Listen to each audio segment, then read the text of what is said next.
Hola a todos, mi nombre es Johnny, bienvenidos una vez más aquí a mi canal de opinión y pensamiento en esta sección de conversaciones. Hoy tenemos a una eminencia, a un maestro en todo el aspecto de la palabra que yo sé que ya ustedes en YouTube lo conocen y es el doctor Pablo Iturrieta. Hoy nos acompaña desde Canadá. Que hoy se está sintonizando a este espacio tan importante, escritor de Atrapado en el cuerpo equivocado, uno de los libros que actualmente enfrenta de frente a la ideología de género. Así que le damos una bienvenida al maestro y doctor Pablo Iturrieta. Doctor, tengo nervios, me disculpará y le agradezco mucho estar en este espacio que es en mi canal de YouTube. Muchas gracias también a ti por tu invitación para hablar de un tema tan importante y tan candente hoy en día. Claro que sí. Doctor, entrando en materia, usted sabe que normalmente al tema de la ideología de género se le tiene en algunos sectores ya una batalla cultural puesta en escenario. Hablemos de Argentina, hablemos de Chile, a otros países, pero en Colombia, aquí en Colombia, la ideología de género no ha tenido el impacto que ha tenido probablemente en otros sectores, pero ya tiene normatividades. A mí me gustaría que usted nos dijera al público como tal si existe o no la ideología de género y qué es la ideología de género. Mire, es interesante todo lo que se llama la perspectiva de género, la teoría de género, quienes propagan esta falsa ideología. A ellos, si algo les duele es que uno diga que es ideología. Por eso ellos están en una actitud negacionista hoy en día. La ideología de género no existe, pero sí existe la perspectiva del género, sí existe la teoría del género. ¿Y cuál es el tema aquí? Que lo que esta, digamos, perspectiva de género, teoría de género, como llaman ellos, propone y todos sus presupuestos no tienen absolutamente ningún fundamento científico. Y es por eso que tenemos toda la legitimidad de llamarla una ideología. Es decir, para los que nos están escuchando y tal vez se pregunten qué significa la palabra ideología. Profundamente la ideología significa cuando proponemos una idea de escritorio, por así decir, y tratamos de plasmarla en la realidad, pero no tiene realmente esa idea un reflejo, no es un reflejo de lo real y por lo tanto podemos pensar de un programa político, de un programa educacional, al no tener un fundamento realista en lo que es el ser humano, en nuestra naturaleza, en el modo de comportarnos, de actuar, esa idea se tiene que imponer solamente por la fuerza, especialmente la fuerza política y la fuerza legal. Y ideologías hemos tenido muchas a lo largo de la historia. Pensemos lo que fue la ideología del marxismo, cómo se impuso con toda la fuerza del Estado en la Unión Soviética y en los demás países comunistas. Sin ese apoyo estatal, el comunismo nunca aprendería por sí solo. Y lo mismo está pasando con la perspectiva de género. Es una teoría que en definitiva necesita del apoyo político, del apoyo estatal, del apoyo financiero de los grandes organismos financieros del mundo para poder imponerse en una nación. Es interesante que mencionabas Colombia. En Colombia ya hay normativas. Es interesante que entraron por medio del acuerdo de la paz que se hizo con la FARC. Fue por medio de ese acuerdo, un acuerdo que fue rechazado por el pueblo, así que la democracia la tiraron a la basura al respecto. Y cuando se escriben esa normativa que se le eleva el rango constitucional, tienen que meter la cuestión de la identidad de género y la orientación sexual. ¿Y eso qué tiene que ver con el terrorismo? ¿Qué tiene que ver con la FARC? Bueno, porque aquí hay una imposición que viene desde arriba. Es lo que están tratando de hacer en todos nuestros países, cambiar las constituciones, cambiar la ley, cambiar la justicia para imponer una nueva visión del ser humano. Doctor, usted no solo en su libro, sino que acaba también de afirmarlo, la ideología de género requiere la fuerza del Estado. Sin la fuerza del Estado, la ideología de género no tiene alcance, no tiene un campo mayor al cual llegar. ¿Usted cree que detrás de la ideología de género hay intenciones puntualmente, por ejemplo, que quisiera meterme más en un tema de control de masas, control de natalidad? ¿Qué ganan ellos al imponerse a través del Estado? Mira, yo te voy a poner un ejemplo claro de la Argentina, situaciones que pasaron en Perú, tal vez también pasaron en Colombia, pero no estoy al tanto. En nuestros países, también ha pasado aquí en Canadá, no nos creamos que porque sea el primer mundo aquí no hay corrupción, está lleno de corrupción. Aquí tenemos el caso de una compañía llamada LSI Lavalin, en Argentina tenemos la compañía Austral, el caso de Obredecht, ¿cierto? En Brasil, en Perú, no sé si estuvo en Colombia, Sí, pero, señor. pero estoy muy al tanto de que en Perú hay un escándalo tremendo por eso. ¿Cómo uno le roba el dinero al Estado? Es decir, al dinero de los contribuyentes. Simplemente tiene que conseguir un contrato del gobierno y ese contrato se da con un sobreprecio, supongamos un sobreprecio, podemos hablar de 10 millones de dólares, de 50, y luego yo al político que me da ese contrato, nos quedamos mitad y mitad. Y es así como se roba el dinero de nuestros países. Esto es algo que está sabido, está probado, ha pasado aquí en Canadá, pasa en Argentina, pasa en todos lados. Ahora bien, como los contratos hoy en día del Estado están bajo la lupa y especialmente la opinión pública está muy sensible al respecto porque se han robado miles de millones de dólares en todos nuestros países al respecto, han tenido que buscar una nueva estrategia. Nuestros gobernantes, nuestros políticos, nuestros senadores, diputados, gobernadores, han tenido que buscar una nueva estrategia para robarse el dinero. Y la estrategia les ha venido como anillo al dedo por medio de las Naciones Unidas. Las Naciones Unidas está realizando todo un programa de implementación de la perspectiva del género, de la teoría del género, que no es nada nuevo. Esto se decidió en la conferencia de la mujer en el Cairo en el año 1995. Pueden ver los documentos oficiales de las Naciones Unidas del año 95, cuando se decide imponer la perspectiva de género en todos los países miembros de las Naciones Unidas. Luego, en el año 2007, las Naciones Unidas, como los países no estaban haciendo nada, solamente Argentina había aprobado la ley de educación sexual en el 2006, pero en general, salvo Canadá y algunos países nórdicos y algunos estados en los Estados Unidos, el resto no hizo absolutamente nada.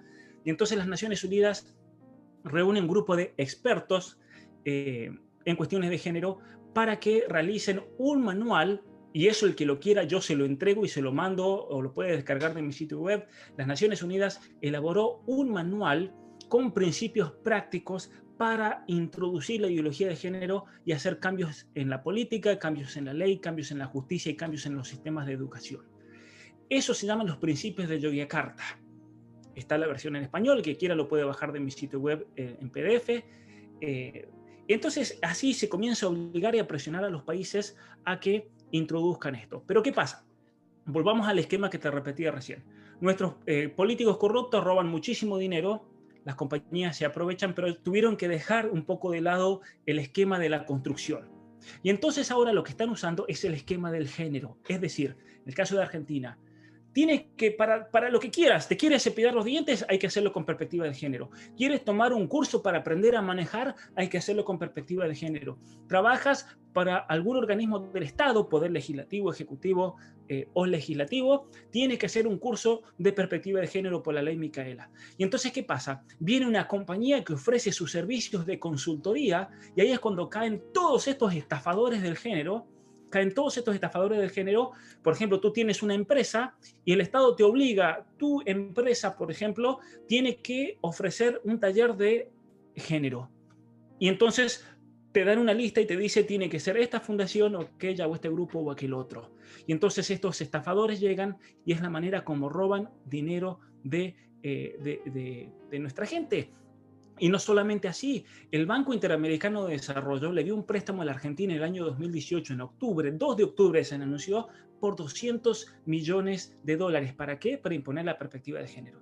Y esto aquí es muy simple. Todo aquel que tenga un negocio, todo aquel que se haya comprado una casa, se va a dar cuenta de que aquí hay una estafa gigantesca. ¿Por qué? Si yo a ti, por ejemplo, te doy un préstamo por 200 millones de dólares, tú sabes que lo tienes que devolver ese préstamo. Y no solamente vas a devolver los 200 millones, sino que te cobran intereses altísimos. Un país como Argentina, que no tiene nada de confiabilidad, entonces le dan intereses altísimos. Argentina va a terminar pagando, regalando más de 20 millones de dólares después de que pague los 200 millones. Entonces, uno como gobernante, ¿qué tiene que hacer? Uno tiene que invertir ese dinero para producir más dinero de tal manera que lo puedas pagar. Si no, es imposible. Si tú te quieres poner una verdulería, quieres vender fruta, quieres vender verduras, te sacas un préstamo del banco, pero tienes que tener inteligencia y si el préstamo te lo dan, por ejemplo, por 1 millón de... ¿cómo es el nombre Peso colombiano. de pesos colombianos, 1 millón de pesos colombianos. Bueno, tú tienes que hacer un cálculo de que al menos ganes 1,5 millones, 2 millones, para que puedas no solamente pagarte a ti, a tus empleados, sino que también, y todo el material, sino que después tienes que pagarle al banco. Con todo este dinero que viene del Fondo Monetario Internacional, del Banco Interamericano de Desarrollo y del FMI, estamos hablando, en el caso de Argentina, algunos de los préstamos son por 6.000 millones de dólares, en los cuales en las cláusulas se obliga que deben gastar un porcentaje en perspectiva de género. En la Argentina, para el año 2021, la agenda del género, en lo que es el presupuesto nacional, es más que la educación y la salud combinado. Y uno dice, ¿pero de dónde van a sacar ese dinero? Es el dinero que viene del FMI. Entonces, esta es la estrategia que usan estos bancos. Le damos a la Argentina 6.000 millones de dólares, la Argentina nos tiene que devolver, pero no solamente nos tiene que devolver, sino que los servicios en los cuales va a gastar ese dinero son de las fundaciones que nosotros creamos para que se roben ese dinero. Entonces, el FMI en este esquema termina cobrando 2 veces. Es como que yo te diga a ti, mira, te voy a prestar 20 dólares para que te compres este libro, pero me lo tienes que comprar a mí. Entonces tú me compras este libro y después me tienes que devolver 20 dólares y termino ganando 40. ¿Se entiende? Entonces es una estafa colosal realmente lo que estamos viviendo hoy en día y la gente tiene que entender esto. A ver, si no entiende argumentos metafísicos, filosóficos, que lo entienda por el bolsillo. Es un esquema financiero para robar el dinero de nuestros pueblos y cuando nuestros pueblos no lo pueden pagar, como es el caso de Argentina, para sacar los recursos naturales. En el caso de Argentina estamos hablando del litio, en el caso de Colombia estamos hablando del petróleo, porque Colombia es sabido que la región del norte, del noreste especialmente de Colombia, tiene un petróleo muy puro, incluso mejor que el venezolano. Y entonces todas estas fundaciones, el café colombiano, fíjese simplemente el Banco Interamericano de Desarrollo. El Banco Interamericano de Desarrollo es dueño de un porcentaje altísimo, el 30% de la cafetera colombiana. ¿Por qué es eso? Porque Colombia no puede pagar los préstamos. Entonces, cuando no puede pagar, cuando cesan esos préstamos, le quitan las acciones. Y el pueblo colombiano no se entera de eso. Lo mismo pasa en la Argentina, lo mismo pasa en todo nuestro país. En la Argentina el oro, la plata, la minería, se va gratis de la Argentina. Y parte de ese mecanismo es el mecanismo del género que están usando hoy en día los grandes poderes financieros para estrujar a nuestros pueblos. Y aquí también hay que denunciar esto, porque muchos dirán, sí, pero el Colegio de Psicólogos, por ejemplo, apoya la cuestión del género. En Colombia, en la Universidad Pontificia Bolivariana, donde a mí me invitaron a hablar, y es una vergüenza lo que hicieron, porque profesores de la misma universidad me invitaron a hablar. Un auditorio con 600 estudiantes lleno. Y esa misma mañana, el rector de la universidad llama a la doctora que estaba coordinando todo para decirle que lamentablemente no me iban a poder recibir.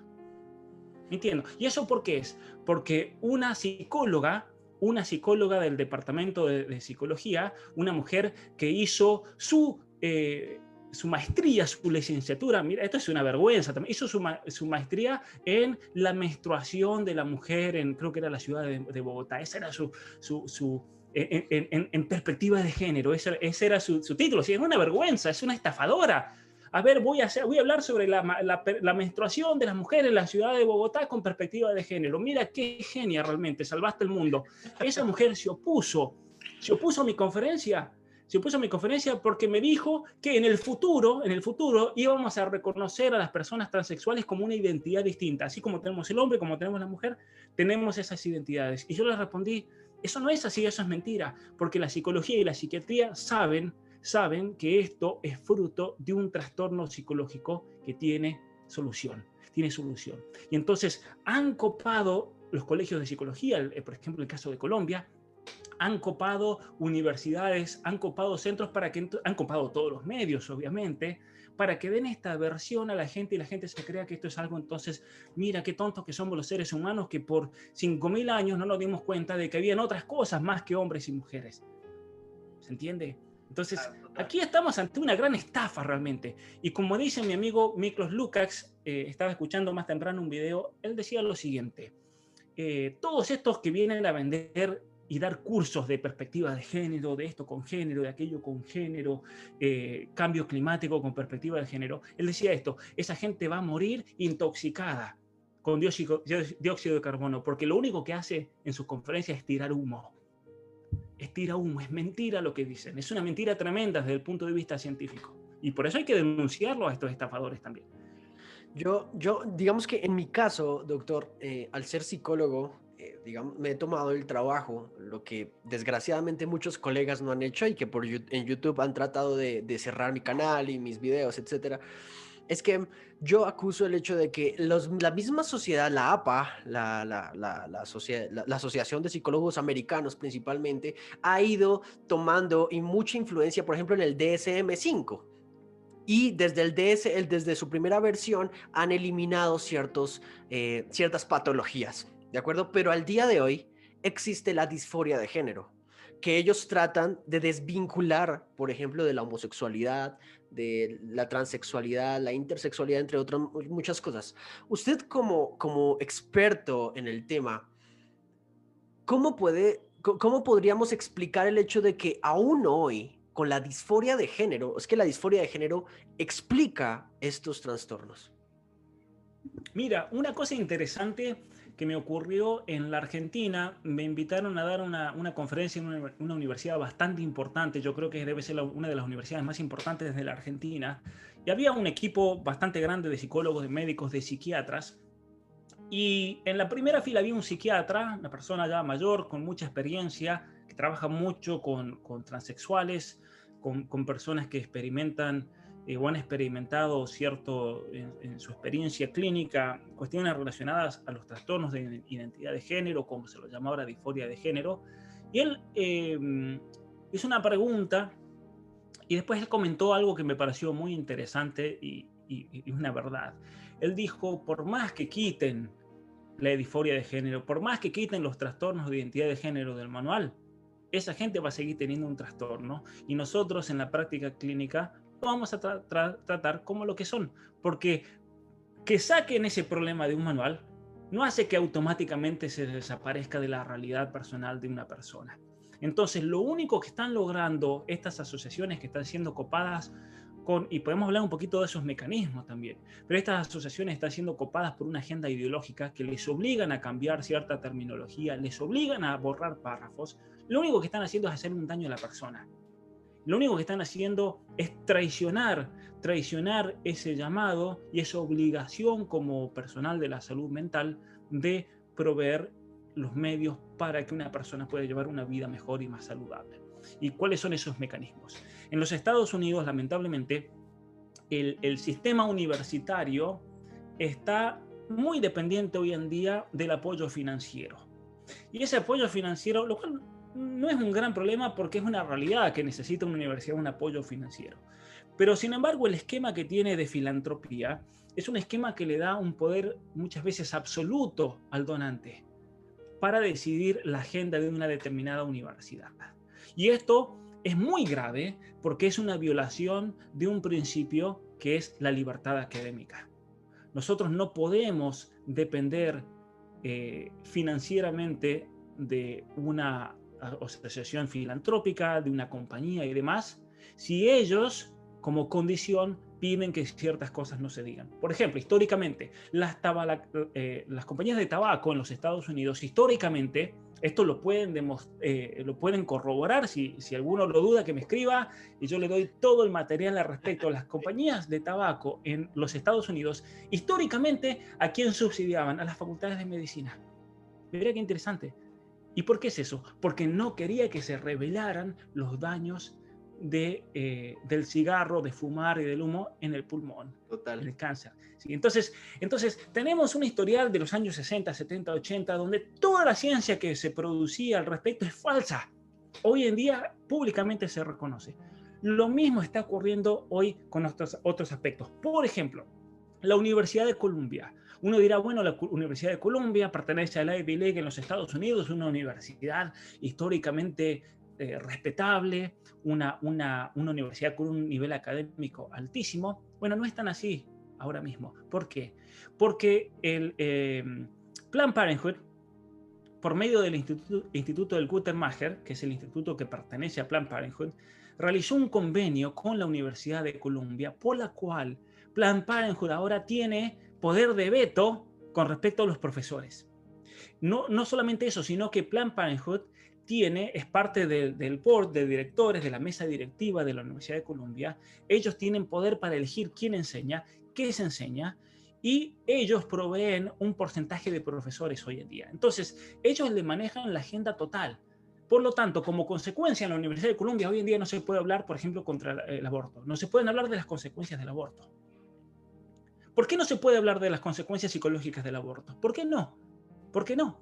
Si realmente somos honestos sobre algo. Por ejemplo, podemos hacer un estudio acerca de los beneficios o de lo negativo de andar en bicicleta, por ejemplo. Ahí en Colombia tienen ciclistas fabulosos. En Colombia me gusta mucho el ciclismo de ruta y sigo mucho a Nairo Quintana y varios ciclistas muy conocidos y respetables de Colombia.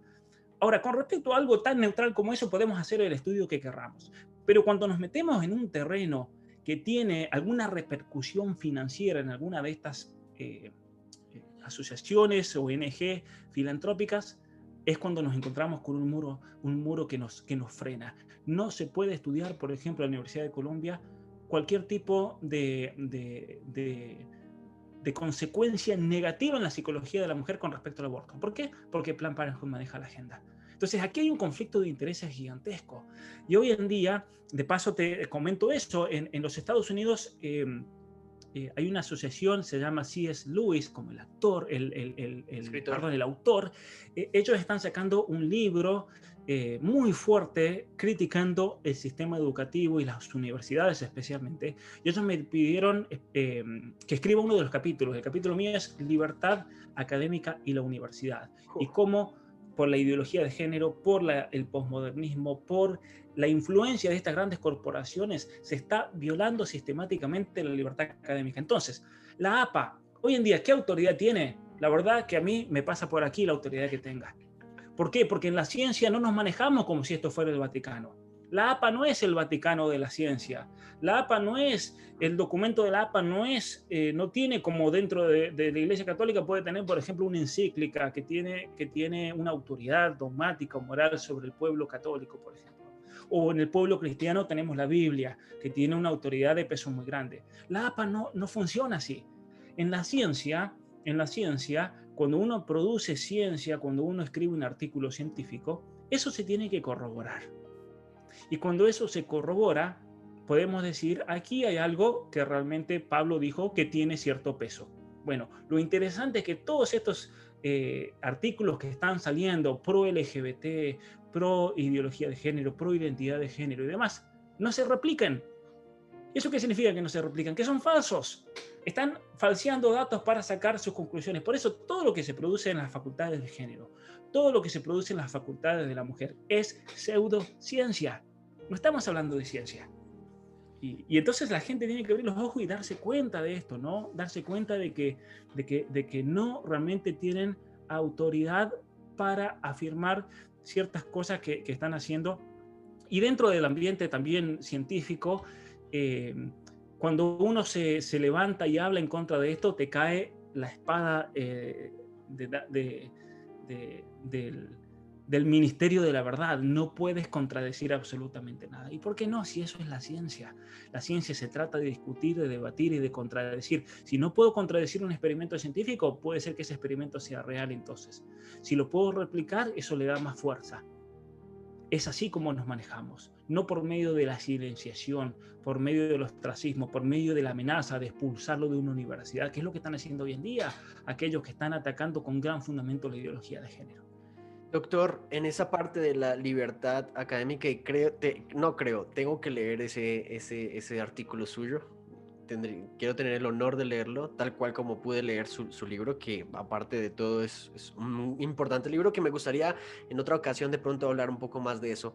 La libertad académica respecto a aquellos que de alguna manera nos sentimos incómodos respecto a que estamos en una brecha, ¿sí? Estamos en una brecha en donde la universidad trata de decirte qué es científico, pero desde la pseudociencia te dicen qué creer y qué decir y cómo pensar en eso. Pero te encuentras que en la misma ciencia, o por ejemplo en el método psicológico, para diagnosticar una esquizofrenia, para diagnosticar depresión, para diagnosticar anorexia, por ejemplo, son exactamente los mismos criterios que la disforia de género. ¿sí? El problema es la autopercepción que transgrede la realidad, la objetividad de la realidad. ¿Por qué usted cree, doctor Pablo, que actualmente la ideología de género y todos estos movimientos tratan de transgredir la realidad y la objetividad de la realidad? Porque de hecho, cuando una persona padece lamentablemente por una situación traumática de historia de vida, de familia, de influencias, porque siempre hay una historia muy grande y una historia muy triste, muy dura, muchas veces en personas que padecen la disforia de género o algún tipo de trastorno de la identidad. Siempre hay una historia. Y ciertamente que en cada uno de estos casos hay de hecho una transgresión de la realidad. Hay de hecho un problema de la percepción. Porque esta es una de las cosas que también la psicología ha estudiado y ya está sentado, eso ya no es discutible.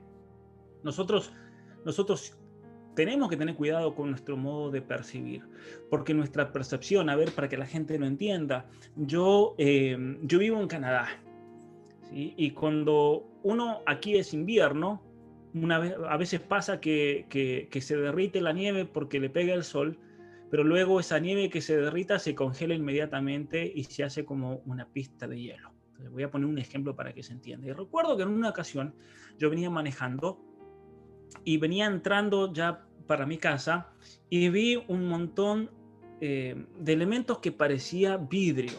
Alguien había pasado y había roto una botella. Entonces, obviamente que uno va manejando, no va a pasar por las botellas de vidrio quebrado porque las llantas se iban a explotar. Entonces yo me bajo para correr esos vidrios y cuando me bajo y con el pie comienzo a patear, me di cuenta que eran pedazos de hielo que se habían formado que asemejaban ser una botella rota. Entonces, la percepción muchas veces nos falla y nos puede fallar por una cuestión de espejismos, como pasaba ahí, o nos puede fallar por una cuestión sentimental, de afectos. Muchas veces uno puede estar influenciado por ciertos pensamientos y demás, y entonces uno cree inmediatamente que está percibiendo algo que no es la realidad. Eso puede pasar en el día a día. Pero también hay problemas de percepción que ya son de un orden psicológico y se clasifican dentro de un trastorno. El caso más común que todos van a poder entender es el caso de la bulimia y la anorexia. ¿Qué pasa con la bulimia y la anorexia? Esto es interesante porque esto nadie lo va a negar, ni siquiera aquellos que proponen la teoría del género. Ellos mismos van a reconocer que hay un problema de la percepción, es decir, una joven se cree obesa, pero en realidad es raquítica, está desnutrida. ¿Y por qué es eso? Por un problema de la percepción. ¿Y ese tratamiento cómo se encara? Se encara ayudándole a la persona a percibir nuevamente la realidad y aceptarse a sí mismos como son.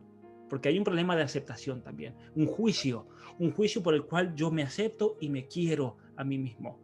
Lo curioso es que el tratamiento para la disforia de género y los trastornos de identidad de género son el mismo, porque se encaja dentro de los trastornos de la percepción. Entonces, es enorme la deshonestidad en aquellas personas, especialmente psicólogos, si es el verdulero de la esquina, que no tiene mucho conocimiento, uno dice, bueno, capaz que escuchó eso en los medios y se la creyó. Pero una persona que ha ido a la universidad, una persona que ha estudiado un máster, que ha estudiado un doctorado, que hoy en día afirme la realidad de la identidad de género, ¿es un estafador? ¿Es un deshonesto? ¿Es un mentiroso? ¿O es un incapaz mental? Porque no hay otra explicación. Sabiendo que la percepción nos juega juegos en contra. Siempre, fíjate, en la práctica psicológica, cuando una persona viene a hablar con uno por un problema, el 90% de los casos posiblemente no sean problemas psicológicos, sino que simplemente son problemas. Y muchas veces con la percepción, enseñándole a la persona a ver las cosas mejor, con tranquilidad, calmándose, tratando de dilucidar lo que pasa, se le acabó el problema. Solamente el 10% son problemas psicológicos. ¿Se entiende? Y entonces a mí me parece una falta de deshonestidad enorme cuando a partir de trastornos de la propia percepción se ha formado toda una teoría. Entonces, ahora bien, ¿quién formó esa teoría? Tenemos el caso de Judith Butler. Pero Judith Butler, ella de psicología no tiene absolutamente ni idea, es una ignorante total. Judith Butler es una persona que estudió filosofía, esta mujer. Ella estudió filosofía hegeliana. Esto también hay que tener en cuenta, porque el hegelianismo Es una filosofía que se desarrolla, Georg Hegel quien desarrolla su filosofía a finales de 1700 y luego a principios de 1800. Él es uno de los padres intelectuales de Marx. Él hablaba del hecho del absoluto. El absoluto, como toda la realidad, todo el universo es un absoluto que se va manifestando de distintas maneras y especialmente se manifiesta por la conciencia. Entonces ella, con esa teoría hegeliana, usa la conciencia, la autopercepción como una manera de desarrollarse y continuar ese proceso evolutivo.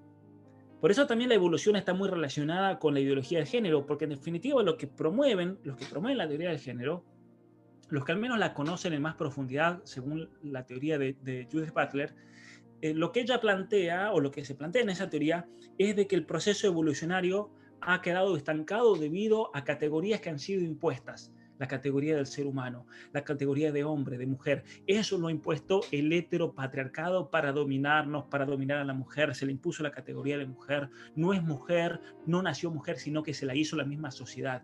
Y entonces tenemos que liberarnos de esas categorías para, por medio de nuestra autopercepción, por medio de nuestra conciencia, autoconciencia, construirnos en aquello que querramos ser. Por eso es un proceso de constitución también personal, lo que ellos promueven. Y entonces si quitamos de encima la categoría de persona humana, nos quitamos de encima la categoría de hombre, de mujer, y la reemplazamos por la de identidad de género. Y a eso se le busca un apoyo legal que sea garantizado por el Estado. Y ahí es donde surge todo el negocio, porque claro, toda esta gente que está en toda esta trama del robo de fondos del Estado, vio en la teoría del género una oportunidad genial. Todos estos grupos de derechos humanos, todos estos estafadores, por ejemplo, en Argentina tenemos las viejas de Plaza de Mayo, en Colombia tienen a las FARC, vieron en esto una estafa gigantesca para seguir robando, pero de modo legal, por así decirlo, ¿no? Esto es bastante interesante porque principalmente en su libro, doctor, usted expone una serie en primer lugar, de argumentos científicos de la diferenciación entre hombres y mujeres, diferenciaciones morfológicas, neurológicas, psiconeurológicas, fisiológicas. A mí me gustaría, doctor, yo sé que nos queda poco tiempo, pero me gustaría que usted nos hablara un poco de por qué estos argumentos contribuyen a la batalla cultural, que al final, creo que podremos hablar un poco de eso, que al final es simplemente el reflejo de un mundo caído y que cada vez se muestra más así. Entonces, me gustaría que usted nos hablara de esas diferencias, ¿sí? De ese sustento científico que hay para que nosotros digamos, o sea, solo hay dos bandos, ¿no? Hay dos secciones, no hay otras. Obviamente hay algunas diferenciaciones o algunas excepciones científicas, pero me gustaría que enfatizáramos un poquito en eso, Doc. Bueno, la realidad es que las diferencias entre el hombre y la mujer tienen como punto de partida una diferencia que se encuentra dentro de la molécula del ADN humano. Un solo cromosoma hace toda la diferencia, sea el cromosoma X para la mujer o el cromosoma Y para el varón. Y esto conduce a múltiples diferencias biológicas, físicas, de comportamiento y demás. Esto es importante notarlo porque nosotros somos concebidos no solamente como seres humanos en el momento de la concepción, donde adquirimos nuestra propia estructura genética, sino que también somos concebidos como hombre o como mujer. Es imposible no ser concebido como hombre o como mujer. Esto también hay que entenderlo. ¿Por qué es eso? Porque el papá, cuando transmite y se une el espermatozoide que viene del papá, ese espermatozoide tiene una carga genética que es signada por la X para la mujer o la Y para el hombre. Si el espermatozoide que da el varón es una X, el resultado va a ser una niña. Si es una Y, el resultado va a ser un varón. Y muchos dirán, hey, pero ¿qué pasa con los intersexuales? ¿Cuándo pasa? ¿Qué pasa con este caso, con aquello, con esto, con aquello? Lo que pasa es que una vez que se unen, siempre podemos reducir, y eso la genética también lo estudia. Siempre una persona puede ir atrás y descubrir si es varón o mujer. Pero nosotros, cuando somos una célula, sabemos que nos comenzamos a desarrollar y a crecer y a madurar por medio de la separación celular. Y estas células se van separando, y puede pasar que en un momento de la separación celular hay un trastorno genético, una mutación genética, que hace que, por ejemplo, en un varón no se desarrollen sus genitales, o que en una mujer afecte el desarrollo de sus ovarios, o puede pasar que casos extremos, ¿no? Casos en los cuales a mí me han preguntado, pero yo conozco casos de un niño que nació y tenía un pene y una vagina. Entonces, ¿es niño o es niña? Bueno, en esos casos muchas veces lo que ocurre es que en realidad se concibieron dos embriones. Uno de los embriones muere y es absorbido por el otro con su carga genética. Y por eso, muchas veces en estos casos, el embrión que es absorbido se puede manifestar físicamente o tal vez no se puede manifestar. A veces se manifiesta en algunas partes del cuerpo, a veces se manifiesta en otras y en algunos casos se manifiesta en los genitales. Entonces hay casos extremos, casos que son muy, muy raros, muy difíciles, ¿no? de conocer, de identificar, pero que tienen una respuesta científica. No estamos hablando aquí de un problema de la identidad ni nada. Ahora bien, la diferencia genética entre el hombre y la mujer va a tener muchísimas consecuencias, muchísimas en cuanto al carácter, en cuanto al modo de aprender la realidad, en cuanto a los afectos, en cuanto a los sentimientos, diferencias físicas. Por ejemplo, el deporte nos muestra que las diferencias entre el hombre y la mujer puedan parecer incluso abismales en cuanto a la proporción de masa muscular, por ejemplo. ¿Por qué el varón tiene más masa muscular que la mujer? El varón tiene en promedio el 72%, el 72, perdón, por ciento de la masa muscular del varón es lo que tiene la mujer. Es decir, el hombre en general tiene 30% más de masa muscular que el hombre, que la mujer, perdón. ¿Y a qué se debe esto? Se debe a que la mujer tiene 70 veces menos testosterona que el varón y el varón tiene 70, obviamente, veces testosterona más que la mujer. ¿Y por qué se da eso? Se da por una relación de síntesis de proteínas que ayuda al desarrollo muscular que tiene que ver en el caso de varón con ese gen, con ese cromosoma único que no tiene la mujer. Y entonces esa diferencia en la estructura física le da una ventaja sustancial. ¿Sí? Podemos hablar de la distribución de la masa muscular a lo largo del cuerpo, podemos hablar del centro de gravedad, por ejemplo. El centro de gravedad varía si es una mujer o si es un varón. Podemos hablar de la visión, por ejemplo. La visión es muy diferente entre el hombre y la mujer, el modo de mirar. ¿Y por qué es eso? Porque la mujer tiene 2 cromosomas X y por lo tanto tiene el doble de conos y bastoncitos en la parte anterior del ojo, y eso hace que la mujer perciba más colores. Eso hace que la mujer pueda ver todo en una sola visión. Es muy curioso, por ejemplo, haz la prueba, por ejemplo, ve a un refrigerador que esté lleno de cosas y trata de buscar algo.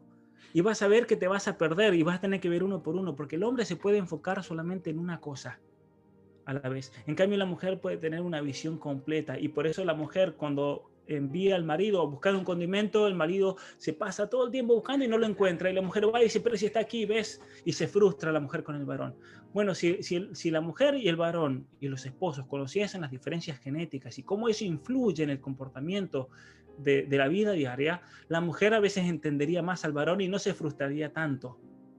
Y el varón entendería también a la mujer, porque incluso pensamos de manera distinta porque tenemos una estructura cerebral totalmente distinta y por lo tanto las dos esferas del cerebro se relacionan de manera muy distinta en el hombre que en la mujer. Por ejemplo, la mujer tiene un problema y la mujer no busca una solución. La mujer va a hablar con el esposo no para que le solucione, sino para que lo escuche, nada más. Es todo lo que quiera. Y el problema del varón es que tenemos una estructura cerebral que a todo problema le damos una solución. Entonces, y eso a veces en el matrimonio crea, por ejemplo, fricción, porque la mujer se frustra porque el otro le da una solución y la hace sentir tonta, cuando la mujer lo único que quiere, es que la escuche. Lo mismo pasa con el varón. Cuando una mujer le da consejos al varón le explota eso, porque para el varón es humillante. El varón no necesita ese consejo, lo que necesita es el aliento, porque el varón ya sabe que hizo algo mal. Y la mujer viene, viste que te dije, pero pues si ya lo sé, no hace falta que se lo repita. Entonces, esas diferencias que son complementarias entre el varón y la mujer, son diferencias que tienen un fundamento genético en las actitudes, en el modo de pensar, en el modo de amar, en el modo de expresar los afectos, en el modo de hablar, en el modo de escribir. Es muy significativo cuando escribe un varón o escribe una mujer, porque son dos estilos totalmente distintos. Y eso es interesante, ¿no? Analizarlo. Realmente. Doc, para ir terminando, que yo sé que usted tiene su agenda supremamente apretada y le agradezco este espacio infinitamente, pero me gustaría preguntarle ahora qué puntualmente o cómo debería eh, trabajar el pueblo cristiano puntualmente, ya yendo como hacia el cristianismo, porque curiosamente, políticamente, socialmente, pareciera que el pueblo cristiano queda en una brecha en la que no solo es políticamente incorrecto, sino que es literalmente, usted Ortica mencionaba a Judith Butler, Simone de Beauvoir también lo dice, hay que empalar al cristianismo, o sea, hay que emprender una guerra en donde se busque eliminar el valor cristiano. Yo quisiera que usted me dijera, ¿por qué para la ideología de género el cristianismo implica, el cristianismo bíblico obviamente, implica un enemigo a exterminar como sus representantes en muchos de sus textos lo mencionan enfáticamente? Mira, yo creo que es importantísimo formarse bien para poder luchar contra esta ideología, porque en definitiva uno de los objetivos de toda esta ideología es destruir las bases de nuestra civilización occidental, las bases cristianas, es destruir la familia, es destruir la persona humana, es destruir incluso esa obra de Dios en la tierra y la obra que podemos llamar la más perfecta, que es el hombre. Porque el hombre sabemos que ha sido creado a imagen y semejanza de Dios. Y tenemos un mandato dado por el mismo Señor Jesucristo de ser perfectos como nuestro Padre Celestial es perfecto. La ideología de género es una negación absoluta de todo esto. No solamente es una negación absoluta de la cuestión científica, pero también es una negación absoluta de la realidad teológica.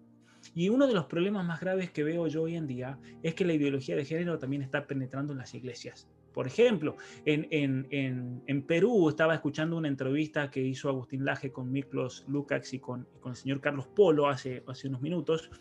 La escuché en el canal de YouTube de Agustín Laje. Y el señor Carlos Polo contaba cómo en el gobierno de Perú ahora ha dicho, con la excusa de la pandemia y demás, y los oficios religiosos, que, y uno diría que tiene que ver con la pandemia, que los servicios tienen que ser en lenguaje inclusivo. Y uno dirá, ¿y qué tiene que ver esto?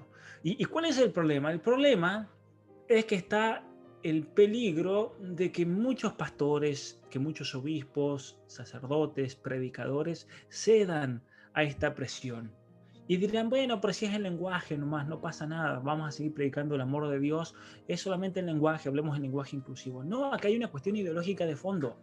¿Y por qué hay una cuestión ideológica de fondo? Porque lo que busca esta gente por medio del lenguaje inclusivo, y eso lo dice Monique Wittig, la creadora del lenguaje inclusivo, ella dice que por medio de los términos, por medio del lenguaje vamos a hacer una revolución política para eliminar el concepto de hombre y de mujer de la faz de la tierra.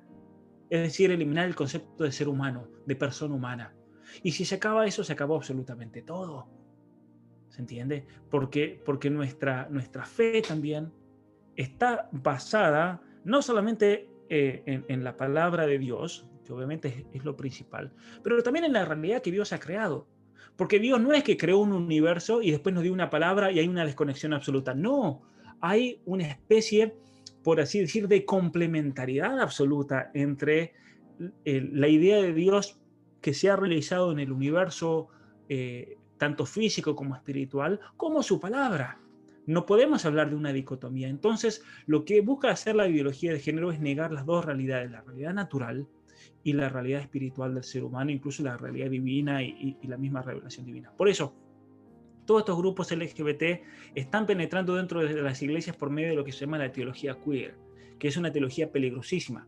Aquí en Canadá ya está, pero a full esto. Uno pasa por muchas iglesias cristianas, luteranas, anglicanas, de la Iglesia Unida de Canadá, y uno ve la bandera LGBT colgando afuera. ¿Por qué? Porque es una profesión de fe que hacen estas iglesias con respecto a la ideología de género. Es decir, han cambiado la revelación de Dios por la teoría del género. La política más nefasta en Canadá con respecto a la teoría del género se llama Cherry DeNovo. Ella es más feminista que la alcaldesa de Bogotá, ¿sí? Pero esta mujer es una pastora que se metió en la política para meter la ideología de género. Ella fue la que pasó la ley 89 para que el Estado le quite los niños a sus padres cuando ellos se niegan acerca de cuestiones de identidad de género y orientación sexual. ¿Me entiendes? Una pastora. Entonces, la ideología de género ha penetrado ya y tenemos que estar muy atentos. Tenemos que estar muy atentos para denunciarla, tenemos que estar muy atentos y formados para combatirla también, porque hay que combatirla a muerte. A las herejías hay que combatirlas a muerte. Porque la herejía es como esa especie de hierba que si uno no la saca de raíz, sigue creciendo. Y mientras más crezca, más peligrosa se convierte. ¿Y qué frase acaba usted de decir? Probablemente es mayormente sacada de la Biblia y se lo agradezco muchísimo. Doctor, para terminar, ¿usted cree que la ideología de género es el mayor ataque al género humano? ¿Usted considera que la ideología de género podría ser uno de los mayores ataques al género humano? Todo lo que representa la ideología de género. Aquí no estamos hablando solamente del lobby LGTBI, estamos hablando de feminismo radical, estamos hablando de aborto, o sea, estamos tomando muchos temas aquí. ¿Usted cree que la ideología de género, igual que por ejemplo en los tiempos de Noé, cuando los hijos de Dios vinieron a acostarse con las hijas de los hombres, ¿usted cree que este es uno de los ataques más fuertes que ha recibido el género humano? Mira, en mi opinión, el peligro más grande, no solamente a nuestra iglesia, al cristianismo, sino a la civilización occidental, es la ideología de género. Es el peligro más grande que tenemos hoy en día.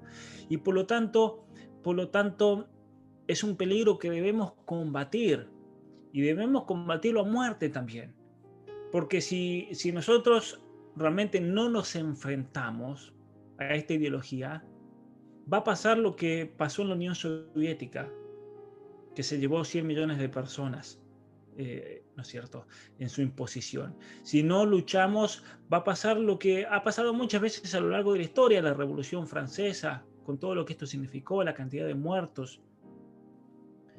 Esto viene con todo, es una imposición política, es una imposición legal, es una imposición de las Naciones Unidas, de todos estos organismos globalistas que buscan borrar a Dios de la faz de la tierra. Entonces, hoy en día el peligro más grande, sin lugar a dudas, como tú preguntas, para mí es la ideología de género.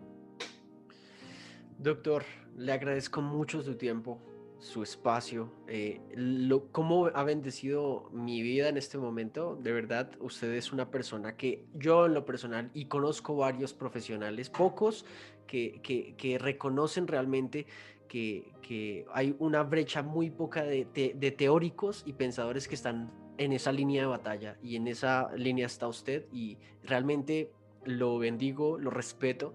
Apoyamos su trabajo totalmente y le agradezco mucho su espacio y su tiempo. Muchísimas gracias a ti también por la invitación, por haber participado aquí en este momento y ha sido una conversación muy, pero muy interesante también. Así que gracias a ti y a todos los que nos están escuchando. Ojalá tengamos otro momento en algún otro espacio, Doc. Muchísimas gracias. Seguro, por supuesto. A todos, muchísimas gracias por sintonizar este canal y este video. Voy a dejarles aquí abajo las redes sociales del doctor Pablo, su web oficial, donde ustedes de hecho pueden pedir el libro Atrapado en el cuerpo equivocado, que es un libro absolutamente famoso en los medios, en la literatura, y que actualmente está cogiendo cada vez más fuerza. Así que les recomiendo muchísimo leer este tesoro de la literatura actualmente. Así que un abrazo a todos, a Jesús honra y nos vemos en una próxima. Muchas gracias. Chao.